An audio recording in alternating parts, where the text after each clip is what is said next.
मंच पर विराजमान मंत्रिपरिषद के मेरे साथी श्रीमान महेश शर्मा जी, गृह राज्य मंत्री श्रीमान किरण रिजिजू जी, श्रीमान लामा लोब्जेंग जी, उपस्थित सभी वरिष्ठ महानुभाव, भाइयों और बहनों,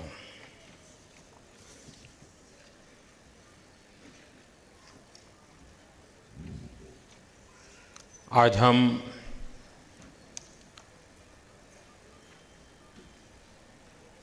एक ऐसे पर्व पर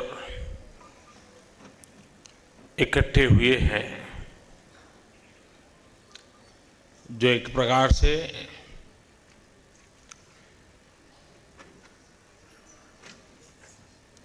त्रिगुण है, त्रिवेणी है। आज ही का पवित्र दिवस बुद्ध पूर्णिमा का, जब भगवान बुद्ध ने देह धारण किया था। आज ही का पवित्र दिवस जब भगवान बुद्ध ने संबोधि प्राप्त की थी, और आज ही का दिवस जब भगवान ने देह मुक्ति कर दिव्यता की ओर प्रयाण कर दिया था।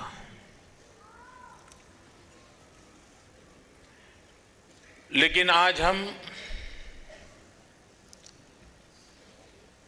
इस उमंग भरे पर्व पर कुछ बोझिल सा भी महसूस करते हैं। बोझिल सा इसलिए महसूस कर रहे हैं कि जिस धरती पर भगवान बुद्ध का जन्म हुआ, वो हमारा सबका प्यारा नेपाल एक बहुत बड़े संकट से गुजर रहा है।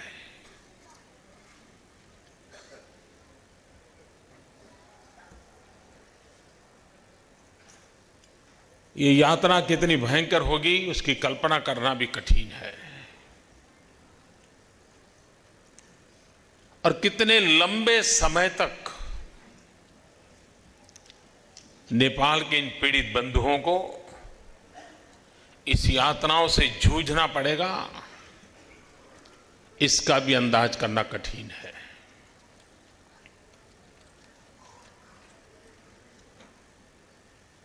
लेकिन भगवान बुद्ध ने जो करुणा का संदेश दिया है, विश्व की मानव जात के लिए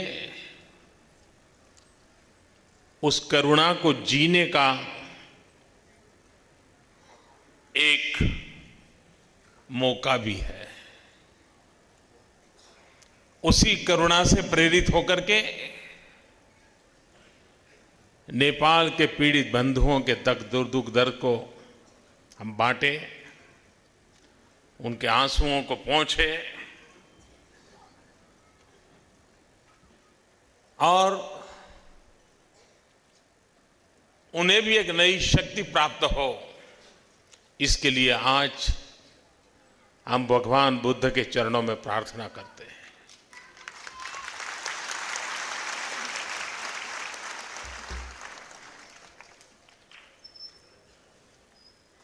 जब भगवान बुद्ध की चर्चा होती है तब यह स्वाभाविक है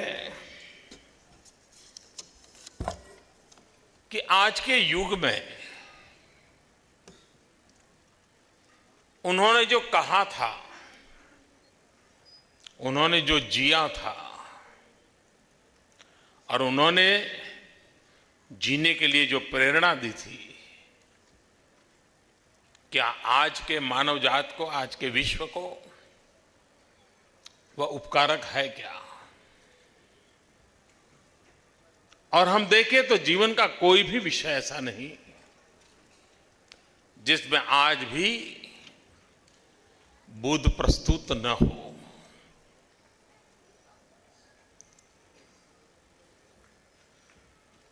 अगर युद्ध से मुक्ति पानी है तो बुद्ध के मार्ग से ही मिलती है।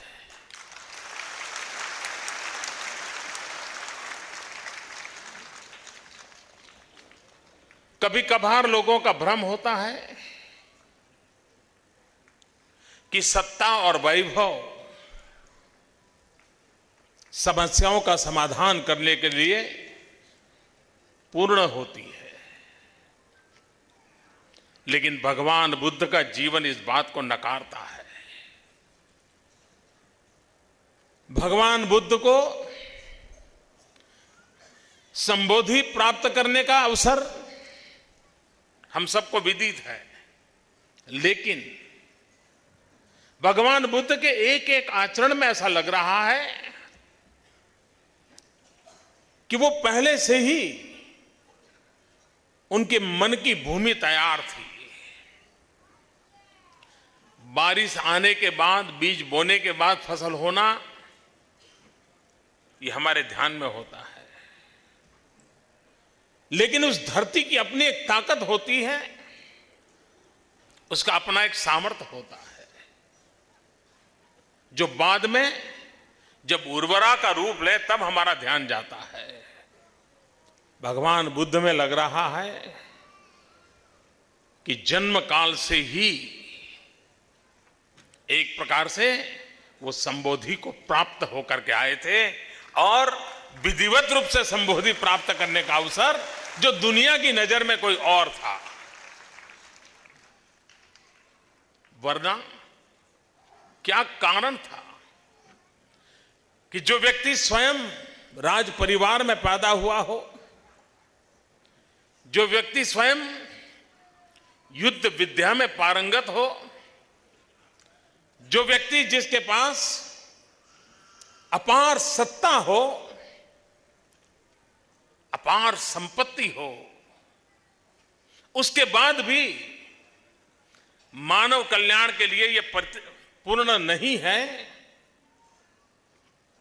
कुछ और आवश्यक है, इससे भी परे कुछ ताकत है, और उस ताकत की ओर जाना अनिवार्य है। ये जब दृढ़ विश्वास भीतर होता है, कितना बड़ा कन्विक्शन होगा, कितनी बड़ी करेज होगी कि पल भर में ये सब कुछ छोड़ देना, राज वैभव, सत्ता, पैसे, सब कुछ छोड़ देना और निकल पड़ना।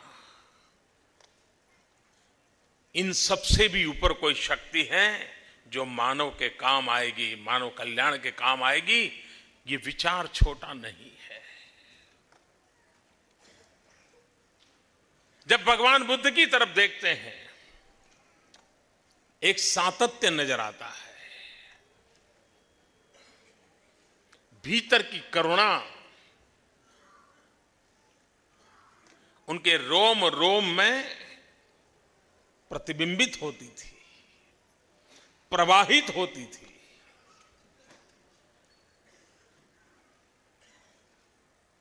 बुद्ध जो कभी सिद्धार्थ के रूप में पल रहे थे, राजपाट के बीच पल रहे थे, सिद्धार्थ और देवदत्त दो भाई शिकार करने के लिए जाएं,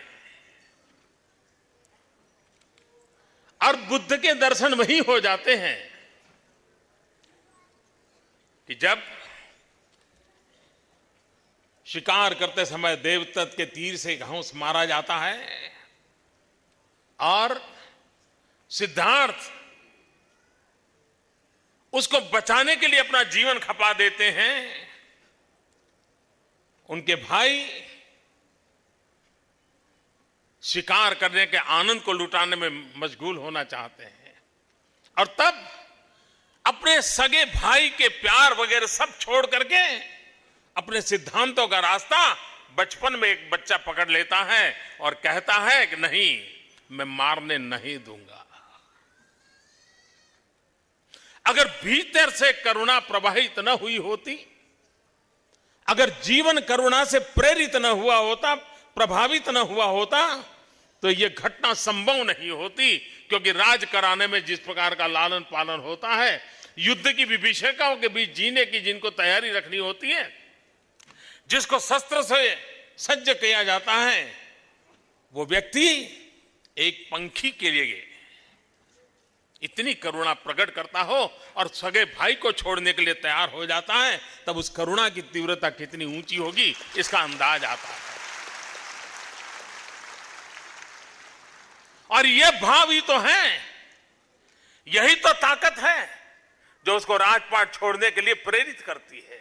और जीवन का अंतकाल देखिए, करुणा की तीव्रता, ये सच्चाई की अंतकाल देखिए कि वे बाल्यकाल में राजघराने के जीवन में जीने के बाद भी करुणा को प्रकट करते हैं, और जीवन के अंतकाल में कोई व्यक्ति अज्ञानवश उनके कान के अंदर खीले ठोक देता है, तब भी स्वयं वेदना से पीड़ित थे, शरीर करा रहा था। कान में खीले ठोंस देना कितना बड़ा दर्दनाक घटना होगी इसका अंदाज कर सकते हैं, लेकिन तब भी वही करुणा प्रतिबिंबित होती है जो अपने सगे भाई के समय हुई थी। वो मारने वाले के प्रति भी वही करुणा प्रकट होती है। जीवन कितना एक सूत्र था, एकात्मता का वो आदेश देते थे। इस एकात्मता की अनुभूति जीवन के आखिरी काल तक कैसे हुई इसका इसमें हम अंदाज कर सकते हैं। आज पूरे विश्व में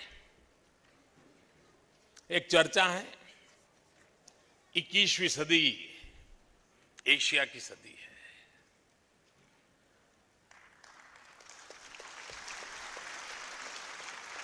और इसमें कोई दुविधा नहीं, दुनिया में मतभेद नहीं, इस विषय में सब मानते हैं कि 21वीं सदी एशिया की सदी है। उसमें मतभेद हो सकता है किस देश की होगी, किस देश की नहीं होगी, लेकिन एशिया की होगी, इसमें कोई मतभेद नहीं है। लेकिन जिन लोगों ने 21वीं सदी एशिया की सदी की कल्पना की है, शायद उन्होंने एक पहलू की ओर नहीं देखा होगा। बुद्ध के बिना कभी एशिया की सदी 21वीं सदी नहीं बन सकती।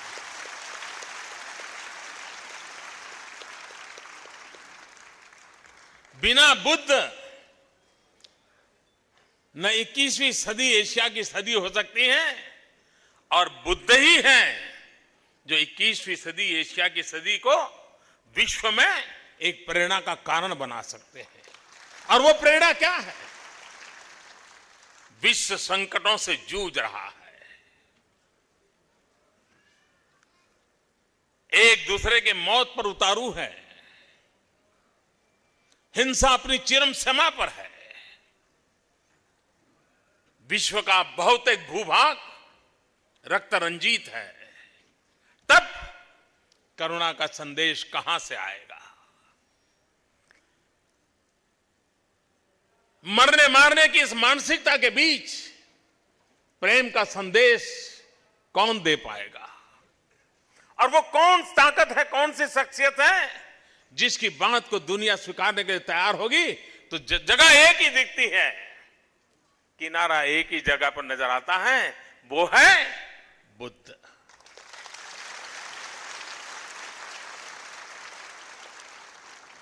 और इसलिए मानव जात इन संकटों से गुजर रहा है, उसके लिए भी, विश्व को भी रास्ता दिखाने के लिए यह मार्ग है। अपने ही जीवन काल में कोई विचार इतना प्रभावी हो सकता है क्या? नहीं हो सकता है। दुनिया के ढेर सारे विचार प्रवाहों को हम देख लें, उस विचार के जनक के कार्यकाल में वो विचार न इतना फैला है, न इतना प्रभावित हुआ है।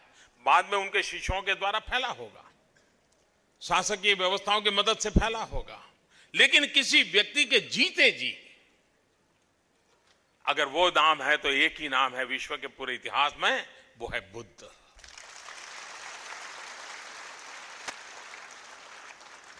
विश्व के कितने बड़े भूभाग पर ये विचार प्रभाव पहुंच चुका था और जन सामान्य की प्रेरणा का, आस्था का, श्रद्धा का केंद्र बन चुका था। और उस अर्थ में ये मानना होगा कि बुद्ध के साथ जितनी बातें जुड़ी हुई है, कभी कभार इस पहलू को देखते हैं तो लगता है कि बुद्ध ज्ञान मार्गी भी थे, क्योंकि जब तक कन्विक्शन नहीं होता, जब तक विचारों के तराजू पर चीजें तोली नहीं जाती हैं, जब तक कंपैरेटिव स्टडी करके बेटर डिसाइड नहीं होता है, तब तक दुनिया अपने आप चीजों को स्वीकार नहीं करती है। बुद्ध की बातों में ज्ञान मार्ग की ताकत थी, तभी तो विश्व ने उसको स्वीकार किया होगा, विश्व ने तराजू पर तौल करके स्वीकार किया होगा।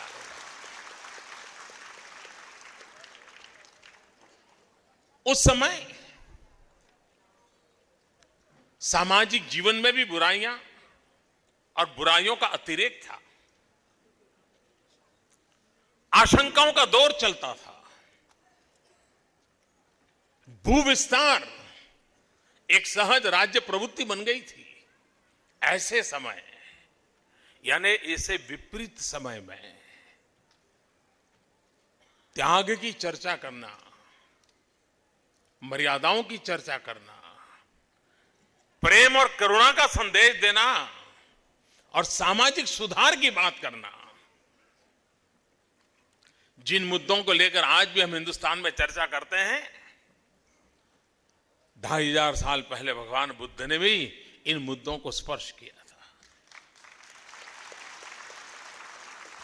मैं अभी यहां जब मुझे किताब दी गई तो मैं पढ़ रहा था, मैं एक चीज में प्रभावित हुआ तो मुझे लगता है मैं आपको बताऊं। एक स्थान पर लिखा है, पर कल्याण के बिना भविष्य और परलोक जैसे तो दूर की बात है। पर कल्याण के बिना भविष्य या परलोक के सपने से देखना है बहुत दूर की बात है। इसी जीवन की अर्थ सिद्धि भी नहीं हो सकती। मरने के बाद के सुख की बात छोड़ो, इस जीवन में भी सुख नहीं मिल सकता है। और फिर आगे कहा है, क्यों? जैसे मजदूरी के अनुसार काम न करने वाला मजदूर और काम के अनुसार या समय पर मजदूरी न देने वाला स्वामी दोनों अपने ऐहिक अर्थ भी सिद्ध नहीं कर सकते। अब देखिए, दुनिया में जो लोग 1 मई मनाते हैं, पहली मई मनाते हैं, उन्होंने कभी कल्पना की होगी कि 2500 वर्ष पहले मजदूरों के संबंध में और मजदूरी के संबंध में भगवान बुद्ध क्या विचार रखते थे।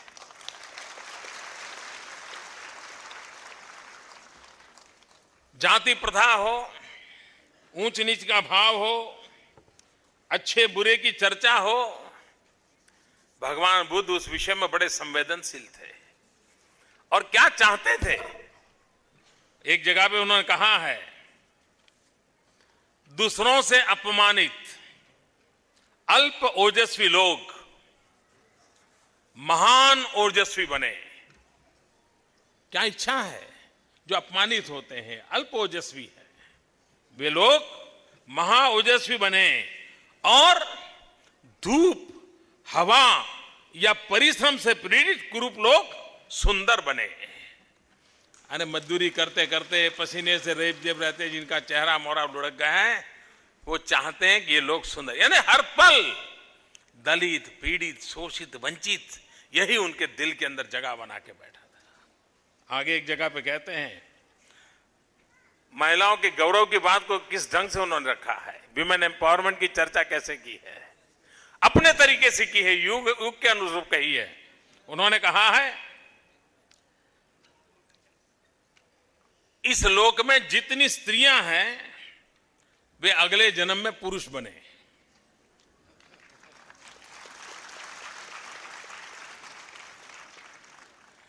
जिनको आज नीच जन्म वाला माना जाता है वो अगले जन्म में ऊंच जन्म धारण करे।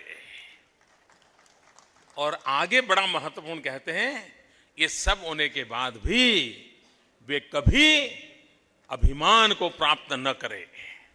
आप देखिए, मैं तो ऐसे ही बैठे बैठे देख रहा था, लेकिन समाज के तरफ देखने का उनका रवैया क्या था। समाज में परिवर्तन चाहते थे, एक इवोल्यूशन चाहते थे, एक उत्क्रांति चाहते थे।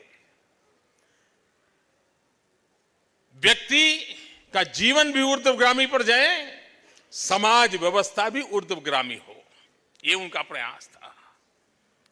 बुद्ध की समय अनुकूल संदेश यही था, एकला चलो रे ये परिणाम नहीं ला सकता है। वे संगठन के आग्रही थे और बाबा साहब आंबेडकर से भी यही मंत्र दुनिया को मिला है, संगठित होने का। और इसलिए जब भी वो बुद्ध की बात आती है तो बुद्धम शरणम गच्छामि, धम्मम शरणम गच्छामि, संगम शरणम गच्छामि, ये मंत्र बार बार हमारे सामने आते हैं संगठन की शक्ति को। और इस रूप में जैसे वो ज्ञान मार्गी थे, वे एकात्मता मार्गी भी थे। वे एकात्मता में विश्वास करते, जितने लोगों को जोड़ सकते हैं जोड़ने में विश्वास करते थे, और उसी से एक संगठन की शक्ति को रूप देने का उनका प्रयास रहता था। भगवान बुद्ध ने व्यक्ति के विकास के लिए भी जो मंत्र दिया है, मैं समझता हूं इससे बड़ा कोई संदेश नहीं हो सकता है। आज दुनिया की कितनी मैनेजमेंट की किताबें पढ़ लीजिए, व्यक्ति विकास के लिए कितने ही लेक्चर सुन लीजिए, कितने ही ग्रंथों को ऊपर नीचे कर लीजिए, मैं समझता हूं बुद्ध का एक मंत्र इसके लिए काफी है। एक तराजू में व्यक्ति विकास के सारे विचार रख दीजिए, सारे ग्रंथ रख दीजिए, और दूसरे तराजू में भगवान बुद्ध का एक 3 शब्दों का मंत्र रख दीजिए, मैं समझता हूं तराजू बुद्ध की तरफ झुकेगा। वो क्या मंत्र था? व्यक्ति विकास का उत्तम मंत्र दिया था, अत्त दीपो भव।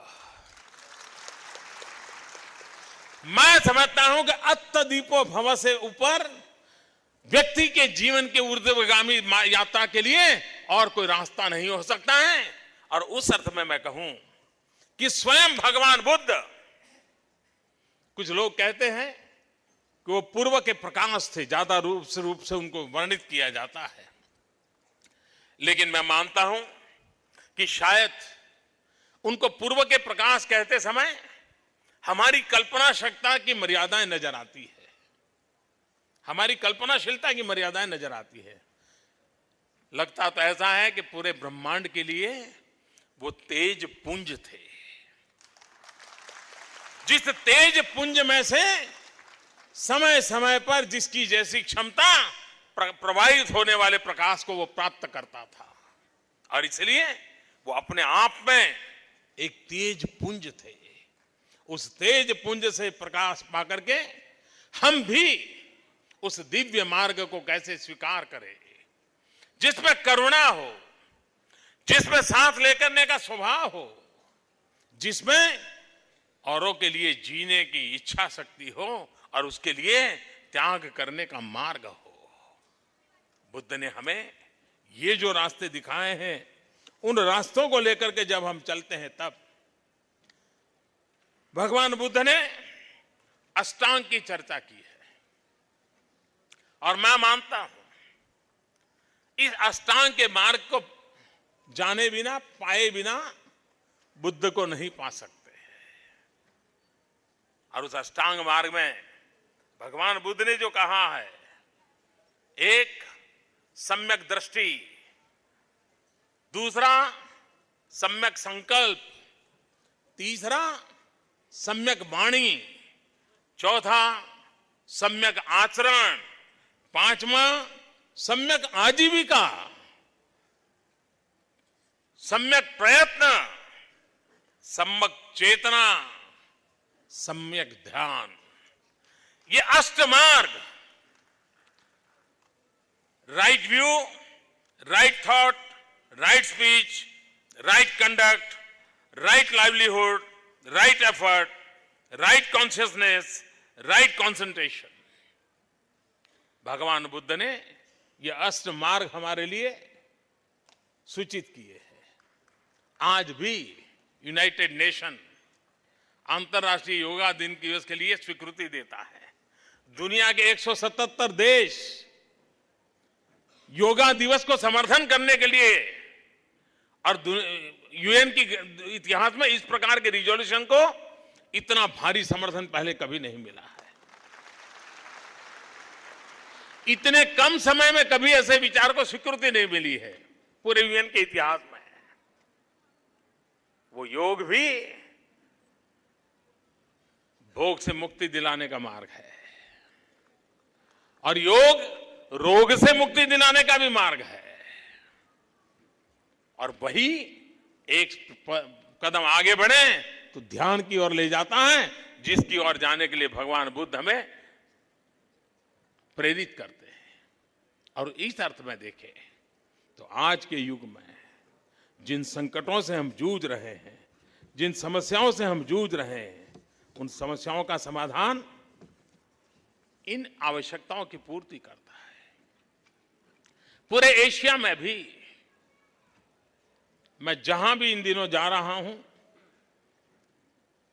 वो राज्य सरकारें, यो राष्ट्र की सरकारें एक बात मेरा कार्यक्रम बनाते समय जरूर ध्यान रखती है, और मुझे भी अच्छा लगता है जब वो करते हैं। तो कहीं पर भी भगवान बुद्ध का मंदिर है तो मुझे जरूर वहां ले जाते हैं।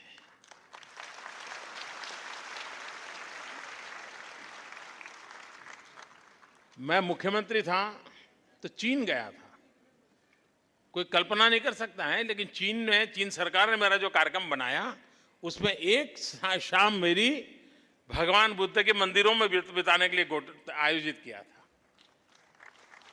मैं अभी जापान गया तो क्योटो में स्वयं वहां के प्रधानमंत्री जी आए और वहां के इस भगवान बुद्ध के मंदिरों के परिसर को मुझे साथ लेकर के ले गए थे। अभी श्रीलंका गया,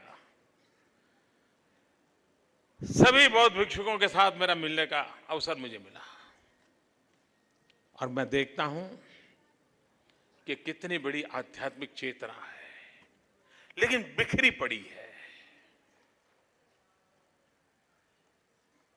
समय की मांग है कि संकट से विश्व को अगर बचाने के लिए बुद्ध का करुणा प्रेम का संदेश काम आता है तो ये शक्तियां सक्रिय होनी चाहिए।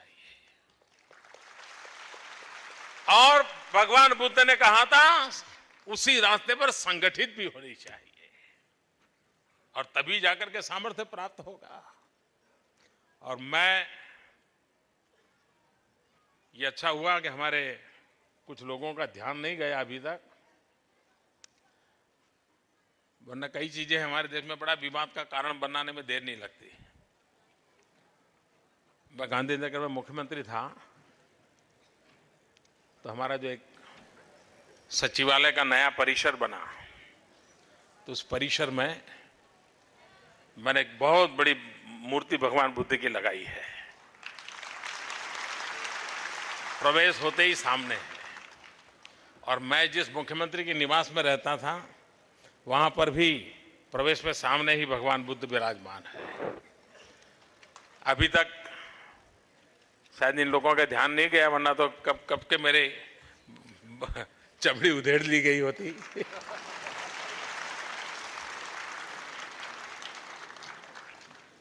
शायद एक कारण यह है, वो मेरे ज्ञान या जानकारियों के कारण नहीं है। कुछ बातें होती हैं जो हमें पता भी नहीं होती। मेरा जन्म जिस गांव में हुआ तो जब हम बच्चे थे, पढ़ते थे, तो आता था भाई ह्यूएन सांग यहाँ आए थे, यहाँ रहे थे। थोड़े बड़े हुए तो पता चला कि ह्यूएन सांग काफी समय मेरे गांव में रहे थे। क्यों रहे थे? तो फिर पता चला कि हमारी सामान्य इंप्रेशन ये है कि भगवान बुद्ध पूर्वी क्षेत्र में थे, लेकिन आपको जानकर आश्चर्य होगा, भारत के दूर सुदूर पश्चिम क्षेत्र में मेरे गांव में बौद्ध भिक्षुओं के लिए एक बहुत बड़ा हॉस्टल था और हजारों की तादाद में बौद्ध भिक्षुओं की शिक्षा दीक्षा का वहां काम होता था। तो ये ह्यूएन सांग ने सब लिखा है। तो मैंने जब मुख्यमंत्री बना तो मुझे स्वाभाविक इच्छा हुई कि भाई ये लिखा गया तो कुछ तो होगा। तो मैंने हमारे यहाँ पुरातत्व विभाग को कहा, जरा खुदाई करो भाई, देखो क्या है। और मुझे खुशी हुई कि वो सारी चीजें खुदाई में से मिलाई। बुद्ध के स्तूप मिलाए, वहां के हॉस्टल से मिलकर के आए हैं। और ह्यूएन सांग ने जो वर्णन किया था, हजारों की तादाद में लोग वहां शिक्षा दीक्षा लेते थे। तो उसके बाद मैंने जब मुख्यमंत्री था तो एक ग्लोबल बुद्धिस्ट कॉन्फ्रेंस की थी और बहुत एक बुद्ध भिक्षुओं को मैं उस जगह पे ले गया था। और मुझे ये भी खुशी थी कि हम एक जगह पे खुदाई कर रहे थे तो वहां से तो हमें भगवान बुद्ध के अवशेष मिले हैं। सोने की एक डिबिया मिली है जो अभी एमएस यूनिवर्सिटी में रखी गई है। भविष्य में सपना है कि भगवान बुद्ध के जो अवशेष हैं वहां एक भव्य भगवान बुद्ध का मंदिर बने और विश्व भर में भगवान बुद्ध से प्रेरणा पाने वाले सबके लिए ये प्रेरणा का केंद्र बने।